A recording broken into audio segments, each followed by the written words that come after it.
صحابہ کرام علیہم رضوان ہوں یا آل رسول صلی اللہ علیہ وآلہ وسلم کے اصحاب ہوں، آل رسول کے کتنے اصحاب جو ہیں وہ صحابہ کرام ہی ہیں، جنہوں نے رسول اللہ علیہ السلام کی ظاہری حیات طیبہ کے اندر جو ہے حضور کا دیدار کیا، اور حضور علیہ السلام پر ایمان رکھتے ہوئے ہی دنیا سے گئے، تو وہ صحابی رسول کے مرتبے پر فائز ہوئے۔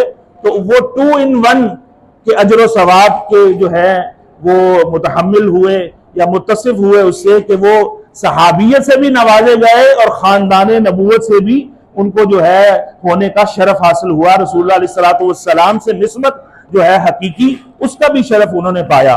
تو اہل سنت و جماعت افراط و تفریط سے پاک ہے، ان کا جو ہے سرور دل کا اور چین وہ صحابہ کرام بھی ہیں اور آل رسول بھی ہیں۔ نہ آل رسول کے بغیر ہمارا گزارا ہے، نہ اصحاب رسول کے بغیر ہمارا، کہہ دیجئے، نہ ہمارا گزارا نہیں ہے۔ اعلیٰ حضرت نے فیصلہ فرما دیا حضور علیہ السلام کی حدیثوں کی روشنی میں کہ اہل سنت کا ہے بیڑا پار۔ کیوں پار ہے؟ اہل سنت کا ہے بیڑا پار، وجہ بتاتے ہیں کیوں پار ہے کہ اصحاب رسول نجم ہیں، یعنی اصحاب رسول ہمارے لیے کیا ہیں؟ ستارے ہیں، اور ناؤ ہے عطرت رسول اللہ کی، اور جو کشتی ہے وہ رسول اللہ علیہ السلام کی عطرت، آپ کی آل جو ہے وہ کشتی ہے کہ اگر سمندر ہمیں پار کرنا ہے تو اس کے اندر کشتی کی ضرورت ہے، کشتی کے بغیر انسان غرق ہو جاتا ہے۔ تو حضور صلی اللہ علیہ وسلم کی حدیث ہے کہ میری آل کی مثال سفینہ نوح کی طرح ہے، میری آل کی مثال سفینہ نوح کی طرح ہے کہ نوح علیہ السلام کی قوم پر جب طوفان آیا، عذاب آیا، تو جو ان کی بنائی ہوئی کشتی میں سوار ہوئے اللہ رب العالمین نے انہیں بچا لیا، اور جو سوار ہونے سے رہ گئے وہ غرق ہو گئے، وہ ہلاک ہو گئے، تباہ و برباد ہو گئے۔ تو حضور علیہ السلام کی آل کشتی نوح کی حیثیت رکھتی ہے۔ جو کوئی آل رسول سے بغض رکھے گا، جو کوئی آل رسول پر نکتہ چینیاں کرے گا، جو کوئی افراد آل رسول صلی اللہ علیہ وآلہ وسلم پر اعتراض کرے گا، ان کی محبت سے جیلس ہوگا، بغض اپنے دل میں پالے گا، وہ اس کشتی میں سوار ہونے سے محروم رہ جائے گا اور وہ غرق ہو جائے گا، اس کا انجام بد ہوگا، وہ خسارہ پانے والوں میں سے ہے۔ اور کشتی کے اندر بیٹھ کر پھر کشتی کو جانا کدھر ہے؟ سمندر میں تو کچھ نظر نہیں آتا، ساری جہات ایک ہی طرح کی ہوتی ہیں، تو وہاں پر کیسے سفر ہوتا تھا؟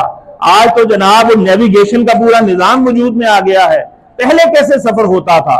اس ستاروں کی مدد سے، ستاروں کی چالوں کی مدد سے جو ہے ان کے مقامات اور مواقع کی مدد سے راستوں کا تعین کرتے ہوئے سمندر کا سفر ہوتا تھا۔ تو حضور علیہ السلام نے وہ جو ستارے جن سے گائیڈنس ملتی تھی راہوں کی جو ہے تعین کے لیے اور منزل تک پہنچنے کے لیے، حضور علیہ السلام نے اپنے صحابہ کو ستاروں کی مانند قرار دیا۔